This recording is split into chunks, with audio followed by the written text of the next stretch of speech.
અત્યારે ભરૂચમાં સ્થાનિક સ્વરાજ્યની ચૂંટણી પહેલા જ પક્ષ બદલાનો જાણે કે દોર શરૂ થઈ ગયો।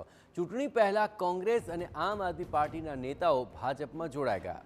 50 જેટલા કાર્યકર્તાઓ ભાજપમાં જોડાતા કોંગ્રેસ અને આપને ફટકો પડ્યો છે। ધારાસભ્ય રમેશ મિસ્ત્રી આ ઉપરાંત ભાજપ પ્રમુખ અને મહામંત્રી તેમને આવકાર્યા હતા।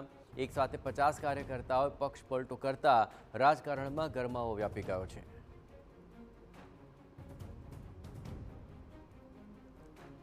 ભરૂચ શહેર ભારતીય જનતા પાર્ટીના આપ પાર્ટીના અને અન્ય પાર્ટીના કાર્યકર્તા આગેવાનો ભારતીય જનતા પાર્ટીમાં પ્રવેશ લીધો છે। સૌનો આવકાર છે। મને વિશ્વાસ છે કે એમના જોડાવાથી ભારતીય જનતા પાર્ટી ખૂબ વધારે મજબૂત થશે અને આગામી સ્થાનિક સ્વરાજ્યની ચૂંટણીમાં ભારતીય જનતા પાર્ટીને એમના જોડાવાથી ખૂબ મોટો લાભ થશે।